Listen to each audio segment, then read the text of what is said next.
A paz do Senhor Jesus a você que está entrando neste canal de devocional. Se você gostar, convido a inscrever-se no canal Pão Diário. Convido também a curtir e a compartilhar os conteúdos com seus amigos, conhecidos e grupos de WhatsApp e Facebook para que mais pessoas sejam alcançadas com a mensagem do Evangelho. Não se esqueça de ativar o sininho das notificações para que você possa estar recebendo conteúdos atualizados tão logo sejam postados. Deus abençoe grandemente cada um de vocês. Fique com este vídeo agora. Amém?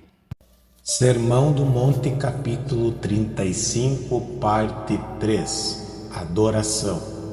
Há um sentido em que deveríamos tirar a sandália dos pés todas as vezes em que usamos o nome de Deus. E quão pouco sabemos apreciar a bondade, a gentileza e a providência de Deus. O salmista deleitava-se em celebrar a Deus como a nossa rocha, como a nossa paz, como o pastor que conduz o seu povo, como a nossa justiça, como aquele que está sempre bem presente, que nunca nos deixará e nem nos abandonará. Essa primeira petição da oração do Pai Nosso indica justamente isso. Todos deveríamos ser conhecidos pela nossa consumidora paixão para que o mundo inteiro viesse a conhecer ao Senhor Deus dessa forma. Existe uma interessante expressão usada no Antigo Testamento concernente a esse fato, que deve ter nos deixado atônitos por mais de uma vez. Em Salmos 34, o salmista convida todos a se unirem a ele no engrandecimento do Senhor. Que estranha ideia, diz ele, engrandecei o Senhor comigo e todos a uma lhe exaltemos o nome. Versículo 3. Primeira vista, esse convite parece bastante ridículo. Deus é o eterno, o autoexistente, absoluto e perfeito em todos os seus atributos ou qualidades. Como é que homens fracos e imperfeitos como nós poderíamos engrandecer-lhe? Como poderíamos fazer Deus tornar-se maior e maior? Pois este é o significado da palavra engrandecer. Como poderíamos exaltar o nome que já é exaltado acima de todo e qualquer nome? Tudo isso parece ridículo e absurdo.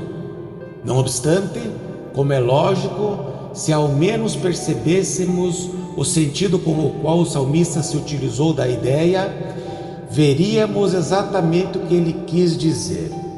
Realmente, ele não quis dizer-nos que podemos acrescentar alguma coisa à grandeza de Deus, porquanto isso é simplesmente impossível, mas quis dizer que o seu interesse era que a grandeza de Deus transparecesse cada vez mais intensamente entre os homens.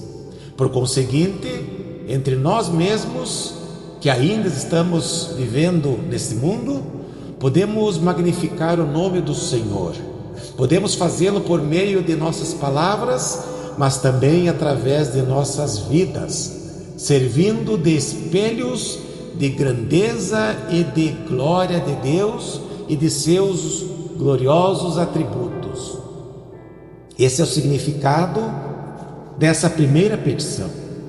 Ela aponta para um ardente desejo para que o mundo inteiro se prostre diante de Deus, em adoração à sua pessoa, em reverência, em louvor, em honra prestada, em ação de graças. Porventura, é esse o nosso supremo anelo? Essa é a questão que ocupa o lugar mais proeminente em nossas mentes, sempre que oramos a Deus? Eu gostaria de frisar que assim deveria ser, sem importar as nossas circunstâncias. É quando contemplamos as coisas por esse prisma que podemos perceber quão inteiramente inútil deve ser grande parcela das nossas orações. Nosso Senhor, por assim dizer, instruiu-nos a que, quando nos aproximarmos de Deus, embora estejamos debaixo de condições e circunstâncias desesperadoras, embora tenhamos alguma grave preocupação em nossa mente e coração, ainda assim, conforme ele disse, deveríamos parar por alguns instantes para relembrarmos quem é Deus, a fim de que nosso mais profundo desejo seja que esse admirável Deus, que se tornou nosso Pai Celeste, através de Jesus Cristo, venha a ser honrado, venha a ser adorado, venha a ser magnificado entre os homens. Santificado seja o teu nome. E conforme já tivemos ocasião de ver, sempre foi assim nas orações de todo o verdadeiro santo de Deus que já viveu a face da terra. Por conseguinte, se estamos ansiosos por conhecer a bênção de Deus e nos interessamos para que as nossas orações sejam eficazes e valiosas, então devemos acompanhar essa sequência ensinada por Cristo. Tudo isso é colocado devidamente em uma certa sentença reiterada por várias vezes no Antigo Testamento.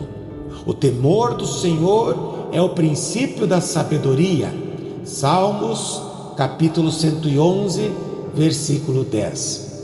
Essa foi a conclusão a que chegou o salmista. Por semelhante modo, essa é a conclusão do sábio em seus provérbios.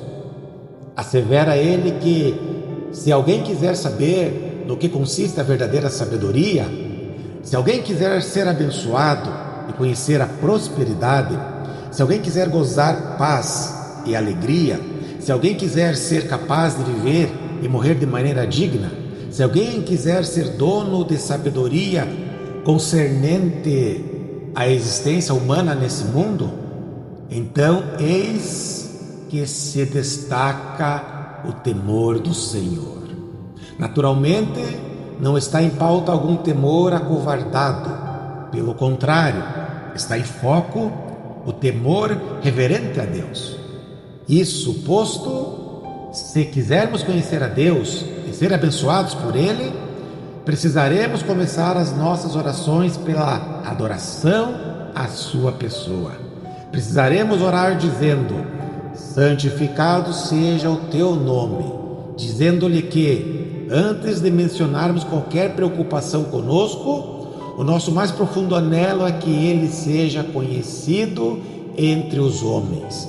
Aproximemo-nos de Deus com reverência e santo temor, porque o nosso Deus é fogo consumidor. Hebreus capítulo 12, versículos 28 e 29. Essa deve ser a nossa primeira petição. A segunda petição do Pai Nosso é esta: venha o teu reino. Você deve observar que há uma ordem lógica nessas diversas petições da oração do Pai Nosso. Seguem-se uma após a outra em virtude de uma espécie de inevitável e divina necessidade. Começamos solicitando que o nome de Deus seja santificado entre os homens, mas no momento em que começamos a orar, somos relembrados do fato que o nome do Senhor não é assim reverenciado. Imediatamente levanta-se a pergunta: por qual razão não se prostram todos os homens diante do nome sagrado de Deus? Por qual motivo nem todo indivíduo deste mundo preocupa-se em humilhar-se a si mesmo, agora, na presença de Deus, adorando-o e utilizando cada instante na veneração à sua pessoa e propagando a fama do seu nome? Por que não? Naturalmente, a resposta é que o pecado é a existência de um outro reino, que é o reino de Satanás, o reino das trevas. E em seguida somos relembrados de que a própria essência dos problemas humanos e da miséria humana é o pecado. Nosso desejo, como crentes que somos, é que o nome de Deus seja exaltado. Porém, no momento em que começamos a dar vazão a esse anelo, notamos que há uma grande oposição a isso e somos relembrados do ensino bíblico inteiro a respeito do mal. Existe um outro ser intitulado o Deus deste século. 2 Coríntios, capítulo 4, versículo 4.